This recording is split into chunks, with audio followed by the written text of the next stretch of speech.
Effective atomic number বা ইএএন rule. কার্যকরী পারমাণবিক সংখ্যা নির্ণয়ের এই রুলটা সর্বপ্রথম বিজ্ঞানী জ্যাডবিক বলেছিলেন। তিনি এই রুলের মাধ্যমে প্রথম বলেছিলেন যে কোঅর্ডিনেশন কম্পাউন্ডগুলো কেন তৈরি হয় বা একটা কমপ্লেক্স কম্পাউন্ড তৈরি কেন হচ্ছে তার একটা পসিবল এক্সপ্লানেশন তিনি প্রথম দিতে পেরেছিলেন। দেখো, আমরা যদি ডি ব্লক এলিমেন্টগুলোকে দেখি, ডি ব্লক এলিমেন্টগুলো আমরা দেখতে পাই যে সেটা স্ক্যান্ডিয়াম থেকে শুরু করে, scandium, titanium, vanadium, chromium, manganese, iron, cobalt, nickel, copper এবং জিঙ্ক। এখানে আমি দেখতে পাই 21 থেকে শুরু করে এটা হচ্ছে 30, এবং এর পরে তুমি যদি আরও যাও তাহলে আমি এদিকে কি পাবো না, আমি পাবো ক্রিপ্টন, সেটার হচ্ছে 36। কেন আমি ক্রিপ্টনটা বললাম? কারণ ক্রিপ্টন হচ্ছে আমাদের নোবেল গ্যাস এলিমেন্ট, এবং নোবেল গ্যাস মানে আমরা জানি যে সেটা হচ্ছে সবথেকে বেশি স্টেবল কম্পাউন্ড। যে কোনো এলিমেন্টই কোনো কমপ্লেক্স তৈরি করতে কেন চাই? সে চাই স্টেবল হতে। যে কোনো, আমরা কেমিস্ট্রিতে পড়েছি যে যখনই কোনো কম্পাউন্ড তৈরি হয়, কোনো কমপ্লেক্স গঠন হয় বা কেউ কারোর সাথে কোনো বন্ডিংয়ে পার্টিসিপেট করে, তখন সে কি চায় না, সে নোবেল গ্যাস কনফিগারেশন করে স্টেবিলিটি নিতে চায়। এবার এই ডি ব্লক এলিমেন্টগুলোর ক্ষেত্রে দেখতে পাবে যে এই এলিমেন্টগুলো ওই 36 ক্রিপ্টন বা তার নিচে জেনন 54 বা রেডন 86, এই যে কোনো এলিমেন্টেরই, অর্থাৎ একটা নোবেল গ্যাস যে গ্রুপে রয়েছে, গ্রুপ 18-এর ইলেকট্রনিক কনফিগারেশনটা তারা নিতে চায়, এবং ইলেকট্রনিক সেই কনফিগারেশন দিয়ে প্রত্যেকেই কি না স্টেবল হতে চায়। এবার দেখো, ধরো আমি এখানে একটা এক্সাম্পল নিই, তাহলে ভালো করে বুঝতে পারবে। এবং আমরা আগেই দেখেছি যে ডি ব্লকের এলিমেন্টগুলোই কিন্তু কোঅর্ডিনেশন কম্পাউন্ডের ক্ষেত্রে সেন্ট্রাল মেটাল অ্যাটম হয়ে দাঁড়ায়। সেই জন্যই আমি কিন্তু ডি ব্লক এলিমেন্টের কথা বললাম। যেমন ধরো আমি একটা সুন্দর এক্সাম্পল নিই, K4 Fe6। এটা একটা যৌগ। এখানে আমরা কি জানি? দেখো, আয়রনের অক্সিডেশন স্টেটটা কত? এখানে আয়রনের অক্সিডেশন হচ্ছে +2। আয়রনের অক্সিডেশন স্টেট আমরা কিভাবে বার করলাম? বিভিন্ন রকমভাবে বার করা যায়। দেখো, এটার চার্জটা কত? এটা আমরা জানি যে এটা যদি আয়নিত হয় তাহলে এখান থেকে উৎপন্ন করবে 4K+ এবং FeCl6 4- এটা তৈরি করবে। এবার এখান থেকে আমি যদি আয়রনের চার্জটা বার করতে চাই, কত ধরবো? X। সায়ানাইড হচ্ছে একটা মোনোভ্যালেন্ট নেগেটিভ, মানে অ্যানায়ন রয়েছে, সে মোনোভ্যালেন্ট, সেটা হচ্ছে X -6 = -4, তাহলে X সমান হচ্ছে +2। সেই জন্য আমরা কি লিখলাম যে আয়রনের যে যোজ্যতা, যোজ্যতা নয়, মানে আয়রনের যে চার্জটা রয়েছে এখানে, এই চার্জটা কত না, সেই চার্জটা হচ্ছে আয়রনের +2। এবার দেখো, আয়রন যদি +2 স্টেটে থাকে, আয়রন যদি 2 স্টেটে থাকে, তাহলে আয়রনের ইলেকট্রনিক কনফিগারেশন কত হয় বা তার ইলেকট্রনিক কনফিগারেশন কত? দেখো, এমনি আয়রন মানে কত জানি আমরা? 26। আমি এখনই লিখলাম, সেখানে আমরা জানি যে আয়রন হচ্ছে 26। আয়রন কত স্টেটে রয়েছে না? আয়রন রয়েছে +2 স্টেটে। তার মানে তার এইখানে যে ইলেকট্রনিক কনফিগারেশনটা থাকবে 3d6 4s2, তাহলে এখান থেকে দুটো ইলেকট্রন বাদ চলে যাবে। তার মানে এই যে 4sটা রয়েছে, সেই 4sটা তার বাদ হয়ে যাবে। হলো? তাহলে 4s যদি বাদ হয় তাহলে কটা ইলেকট্রন পড়ে থাকছে?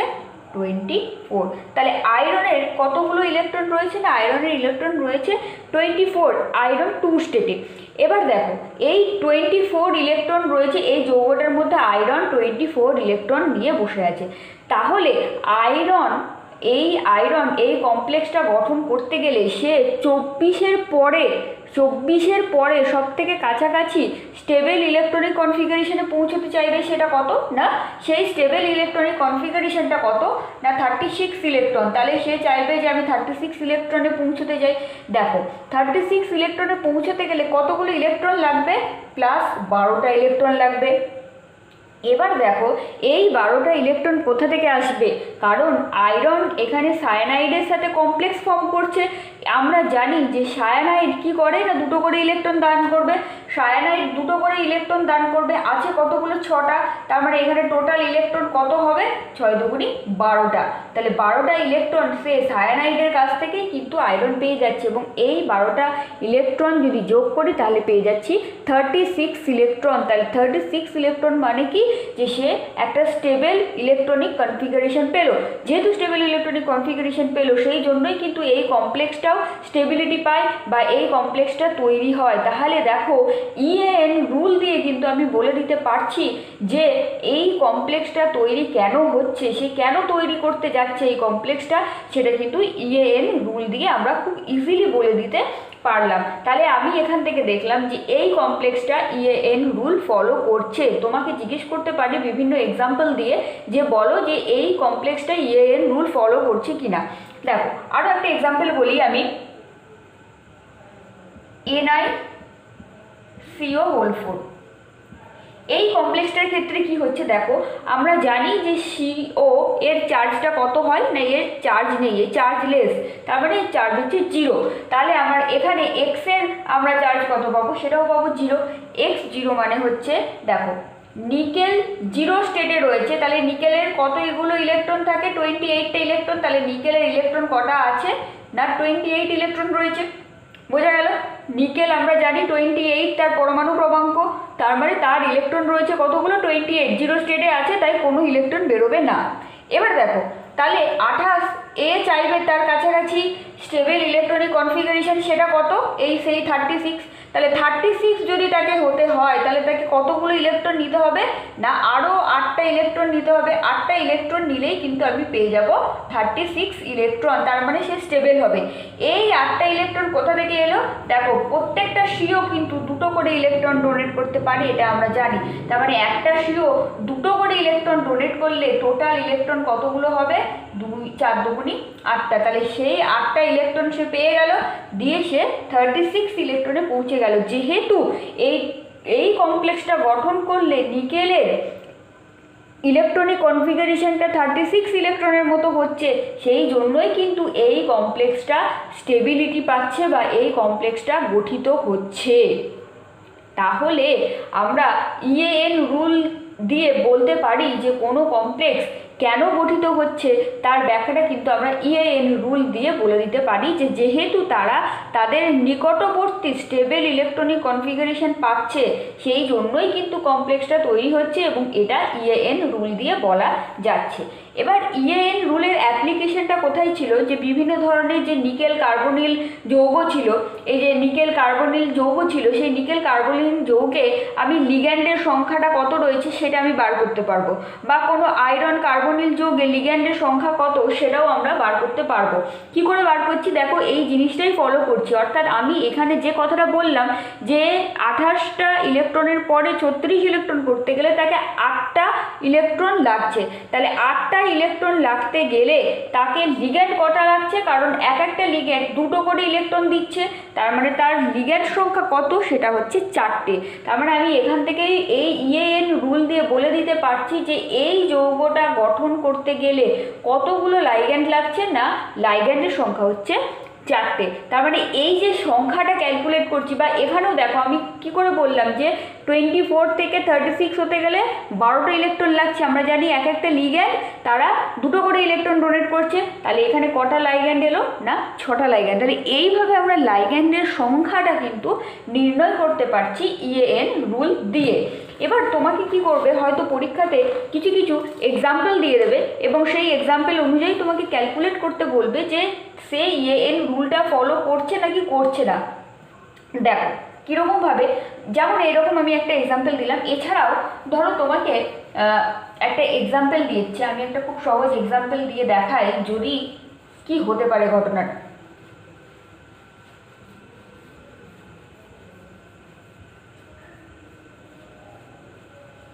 এগুলো খুব ইজি, জটিল একদমই নয়, সহজ করে বুঝো, দেখবে এগুলো খুবই সহজ একটা জিনিস। যেমন ধরো আমি একটা এক্সাম্পল দিচ্ছি, আগে পড়লাম K4FeCl6, এবার আমরা পড়ছি K3FeCl6। এই যৌগটা ইএএন রুল কি ফলো করছে নাকি করছে না সেটা আমরা দেখি।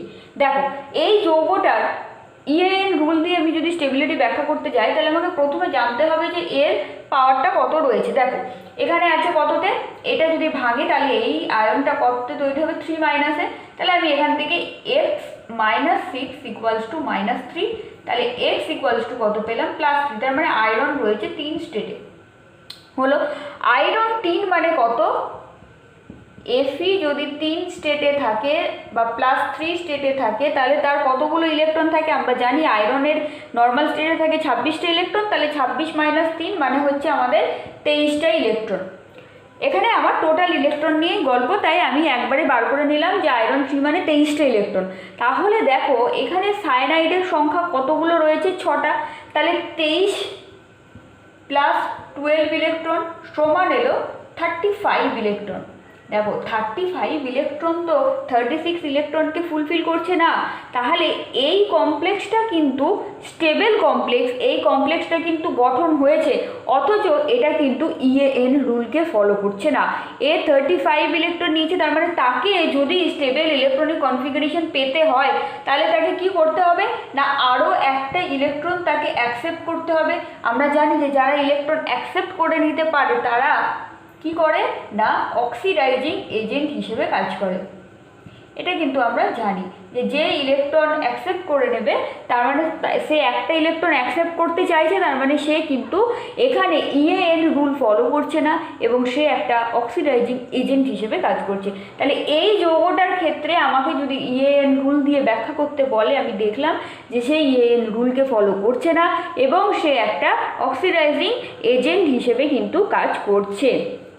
অ্যাকচুয়ালি ইএএন রুলটা ইনিশিয়ালি ইএএন রুলের খুব গুরুত্ব ছিল, কারণ ইএএন রুলটা ইনিশিয়ালি কমপ্লেক্সগুলোর স্টেবিলিটি ব্যাখ্যা করছিল, কিন্তু যখনই আমি এগুলোকে লার্জ স্কেলে অন্যান্য প্রচুর কমপ্লেক্সের ক্ষেত্রে ব্যাখ্যা করতে গেলাম তখন দেখতে পেলাম যে এই রকম বহু এক্সাম্পল চলে আসছে যেখানে কিন্তু ইএএন রুলটা আমরা ফলো করছে না। ঠিক আছে, তখনই ধীরে ধীরে ইএএন রুলটা কিন্তু আমাদের আস্তে আস্তে ক্যান্সেল হতে শুরু করলো এবং ফার্দার আমাদের নতুন রুল এলো, এবং সেটা কী হলো সেটা আমরা পরের ক্লাসে বুঝবো। আজকে আমরা শুধু ইএএন রুল নিয়ে বুঝবো। এবার ধরো তোমাকে আমি আরও একটা এক্সাম্পল দিই এখানে, যে এই কমপ্লেক্সগুলোর ক্ষেত্রে এই কমপ্লেক্সটা ইএএন রুল ফলো করছে নাকি করছে না সেটা তোমরা আমাকে বলো। ধরো আমি একটা এক্সাম্পল দিচ্ছি, CO NH3 SO4, এই যৌগটার ক্ষেত্রে কি ইএএন রুল ফলো করছে? দেখো এটাও খুব ইজি, এমন জটিল কিছু নয়। আমরা জানি যে অ্যামোনিয়ার চার্জটা 0, তার মানে অ্যামোনিয়ার চার্জ যদি 0 হয় এটা কততে রয়েছে +2তে রয়েছে, তাহলে কোবাল্টের চার্জ বেরোবে F সমান +2, তাহলে এখানে আমি কোবাল্ট 2 হলো। কোবাল্ট 2 মানে কটা ইলেকট্রন, আমি শুধু টোটাল ইলেকট্রনটা দেখব যে কোবাল্ট যদি +2 স্টেটে থাকে তাহলে তার কটা ইলেকট্রন হয়, আমরা এমনিতে জানি 27টা, তাহলে 27 মাইনাস 2 মানে হচ্ছে 25 ইলেকট্রন। তাহলে 25 ইলেকট্রন রয়েছে এই কমপ্লেক্সটার মধ্যে, কোবাল্টের 25 ইলেকট্রন। এখানে দেখো অ্যামোনিয়া, প্রত্যেকে এক একটা অ্যামোনিয়া 2টো করে লোন পেয়ার ডোনেট করবে, আছে কতগুলো 5টা, তাহলে 25 প্লাস এখানে কত হবে 10টা ইলেকট্রন, তাহলে হয়ে গেল কটা না 35। আবার কিন্তু আমরা পেয়ে গেলাম 35 ইলেকট্রন। 35 ইলেকট্রন মানে কি, এও কিন্তু আমাদের ইএএন রুলটাকে ফলো করছে না, এবং এও এখানে কি হবে না একটা রিডিউসিং নয় অক্সিডাইজিং এজেন্ট হিসেবে কাজ করবে, কারণ তার এখনও সে কিন্তু আরও একটা ইলেকট্রন নেবে, তার মানে সে এখানে অক্সিডাইজিং এজেন্ট হিসেবে এখানে কাজ করবে। তাহলে তোমাকে এরকম এক্সাম্পল দেবে এবং জিজ্ঞেস করবে যে তারা কার ক্ষেত্রে ইএএন রুল ফলো করছে বা করছে না। দেখো সবাই যে সবসময় 36 করতে চাইবে সেটা কিন্তু নয়, সবাই যে কোনো কম্পাউন্ড দেবে এবং তুমি প্রত্যেকের ক্ষেত্রেই চাইবে যে তার ক্ষেত্রে 36 হলো নাকি 36 হলো না আমি সেটা দেবো, আমি সেটা কিন্তু একবারও বলছি না। 36 আমি কেন বলছি, কারণ আমি ডি ব্লক যে এলিমেন্ট রয়েছে সেখানে আমরা ডি ব্লক এলিমেন্টের যদি আমরা 3D সিরিজটা দেখি তাহলে 3D সিরিজের ক্ষেত্রে ক্রিপ্টন 36-এ গিয়ে শেষ হচ্ছে, তাই 3D সিরিজের যারা এলিমেন্ট থাকবে তারা চাইবে 36-এ যেতে। যদি আমার কোনো 4D এলিমেন্ট হয় তাহলে তারা কোথায় পৌঁছতে চাইবে? 4D এলিমেন্ট হলে বলো, 4D এলিমেন্ট হলে তারা পৌঁছতে চাইবে 54 জেননে। আর যদি তারা 5D সিরিজের এলিমেন্ট হয় তাহলে তারা তাদের নিচেরটা যেটা রয়েছে এখানে হচ্ছে 86। তার মানে প্রথমে 36, যদি 4D সিরিজের হয় তাহলে 54, আর যদি তার পরের সিরিজের হয় তাহলে তারা কিন্তু 86-এ পৌঁছতে চাইবে। তাহলে এইভাবে আমি ক্যালকুলেট করে দেখব যে সেটার যদি 54-এর কাছাকাছি কোনো যৌগ হয় তখন আমি দেখব যে সে 54-এ পৌঁছতে পারছে নাকি পারছে না। আচ্ছা, এবার দেখো এটা গেল যে আমি ইএএন রুল বললাম তোমাদেরকে যে একটা কমপ্লেক্স কেন গঠন করছে এবং তার ইএএন রুল দিয়ে ব্যাখ্যা করা যায়। এবার দেখো তোমাকে যদি কোনো একটা কমপ্লেক্স বলে দেয় এবং তার ইএএন রুল ব্যাখ্যা বার করতে দেয়, সেটা কিন্তু একটা রুল আমি বলে দিচ্ছি, সেই রুলটাতে তুমি যদি বসাও তাহলেও কিন্তু ইএএন রুলটা খুব সহজে ইজিলি ইএএন রুলটাকে ক্যালকুলেট করা যায়। দেখো তাহলে ইএএন রুল ক্যালকুলেট যদি তুমি করতে চাও জাস্ট কমপ্লেক্সটা দেখে, তাহলে তোমাকে প্রথম যে কাজটা করতে হবে সেটা হচ্ছে ফার্স্ট হচ্ছে যে মেটাল রয়েছে সেই মেটালের আমি কি দেখব না পরমাণু ক্রমাঙ্ক। মেটালের যে পরমাণু ক্রমাঙ্ক রয়েছে সেই মেটালের পরমাণু ক্রমাঙ্কটাকে আমি প্রথমে লিখব, মাইনাস কি করব যে মেটালটা রয়েছে, তাহলে আমি কি করলাম প্রথমে মেটালের পরমাণু ক্রমাঙ্কটাকে আমি লিখে দিলাম। তারপরে কি করব মেটালের যে জারণ সংখ্যা, মেটালের জারণ সংখ্যা বা তার অক্সিডেশন নাম্বার, মেটালের যেটা অক্সিডেশন নাম্বার সেই অক্সিডেশন নাম্বারটাকে আমি মাইনাস করব। বোঝা গেল? মেটালের পরমাণু ক্রমাঙ্ক মাইনাস মেটালের অক্সিডেশন নাম্বার হলো প্লাস 2 ইন্টু যতগুলো লিগ্যান্ড রয়েছে সেই লিগ্যান্ডের সংখ্যাটাকে লিখে দেবো বা লিগ্যান্ডের নাম্বারটাকে লিখবো। দেখো কি বললাম, আবার বলছি, মেটালটার পরমাণু ক্রমাঙ্ক মাইনাস মেটালের oxidation number plus 2 into ligand সংখ্যা করলেই কিন্তু আমরা একটা কমপ্লেক্সের ক্ষেত্রে তার ইএএন রুলটা কত হবে সেটা আমরা কিন্তু পেয়ে যাবো। দেখো আমি তোমাদের আবারও খুব সহজ এক্সাম্পল দিয়ে বলে দিচ্ছি। যেমন ধরো এটাই আমি যদি বলি NiCO হোল 4, এটা আমরা একটু আগেই ব্যাখ্যা করলাম, অন্যরকমভাবে তার কমপ্লেক্সের ক্ষেত্রে ইএএন রুলটা ক্যালকুলেট করলাম। দেখো এইভাবে যদি আমরা করি তাহলে কিভাবে করব? মেটালের পরমাণু ক্রমাঙ্ক, মেটালের পরমাণু ক্রমাঙ্ক নিকেল মানে কত হয়? 28 হয়, এটা আমরা জানি। মাইনাস কি করব মেটালটার অক্সিডেশন স্টেট, মেটালটার অক্সিডেশন স্টেট একটু আগে আমরা বার করে দেখলাম এটা 0, কারণ এ জিরোতে থাকে দেয় না, তার মানে এটা হচ্ছে 0, তাহলে 0 করলাম প্লাস 2 ইন্টু লাইগ্যান্ডের সংখ্যা কটা রয়েছে? 4টে। দেখো আমরা যেটা আগেও বার করলাম এখানেও ঠিক সেটাই বার করলাম। ওখানে যেভাবে বার করছিলাম আমি ওখানে কথা দিয়ে বলছিলাম, কথার মাধ্যমে বললাম, এক্সপ্লেনেশন দিয়ে আমি বললাম যে কী করে ইএএন রুলটা 36কে স্যাটিসফাই করছে। এখানে আমরা পুরো একটা ফর্মুলা পেয়ে গেলাম, সেই ফর্মুলাতে বসালেই কিন্তু তুমি যে কোনো এক্সাম্পল নাও, প্রত্যেকটা এক্সাম্পলের ক্ষেত্রেই কিন্তু তুমি তাদের যে নিকটবর্তী যে স্টেবল ইলেকট্রনিক কনফিগারেশন সেটা কিন্তু তুমি খুব ইজিলি পেয়ে যাবে। আমি আরও একটা এক্সাম্পল দিই অন্য একটা বড় কমপ্লেক্সের ক্ষেত্রে, মানে পরের সিরিজের ক্ষেত্রে। যেমন ধরো আমি আর একটা এক্সাম্পল এখানে লিখছি, PD অ্যামোনিয়া হোল 6 4+, এইরকম একটা কমপ্লেক্স রয়েছে PD অ্যামোনিয়া হোল 6 4+। দেখো এবার আমাকে ইএএন রুলে আমি বসাবো, দেখো সেটা আসছে কিনা। দেখো PD সিরিজের ক্ষেত্রে কি PD মানে 4D সিরিজের পরের নিচের গ্রুপে রয়েছে, তাহলে PD তার প্রথমে কি দেখবো মেটালের পরমাণু ক্রমাঙ্ক, PD এর পরমাণু ক্রমাঙ্ক কত হয়? 46, বসালাম 46 মাইনাস কি করব না এর যে অক্সিডেশন স্টেট সেটাকে আমাকে লিখতে হবে। তাহলে এর অক্সিডেশন স্টেট কত আছে? দেখো অ্যামোনিয়া মানে আমরা জানি 0, তাহলে x যদি ধরি তাহলে x সমান +4, তার মানে এটা কত হলো না 4 হলো। 2 ইন্টু লিগ্যান্ডের সংখ্যা প্লাস 2 ইন্টু লিগ্যান্ড কটা রয়েছে না আমাদের 6টা। তাহলে দেখো এটা যদি তুমি করো তাহলে 12, এটা হচ্ছে 54। তাহলে 4D সিরিজে 4Dতে চলে গেছে, তাহলে 4D সিরিজের ক্ষেত্রে 54 জেননের নিকটবর্তী ইলেকট্রনিক কনফিগারেশন তার মানে পেয়ে গেল, তার মানে এই কমপ্লেক্সটাও হচ্ছে স্টেবল। এগুলো হচ্ছে প্রত্যেকেই যারা ইএএন রুলকে ফলো করছে। যদি কেউ ইএএন রুলকে ফলো না করে, তার এক্সাম্পল আমি একটু আগেই দেখালাম, K3 FeCN হোল 6 দিয়ে আমরা দেখালাম 35 ইলেকট্রন হচ্ছে, তারা কিন্তু ইএএন রুলকে ফলো করছে না। যদি ফলো না করে তাহলে তারা সেখানে অক্সিডাইজিং এজেন্ট হিসেবে কাজ করছে, আর এরা কিন্তু আমাদের ফলো করছে, তার মানে এরা প্রত্যেকেই ইএএন রুল ফলো করেছে। তাহলে এটাই গেল বেসিক ইএএন রুল সম্পর্কে যা বলা দরকার ছিল, আমি প্রত্যেকটাই বললাম।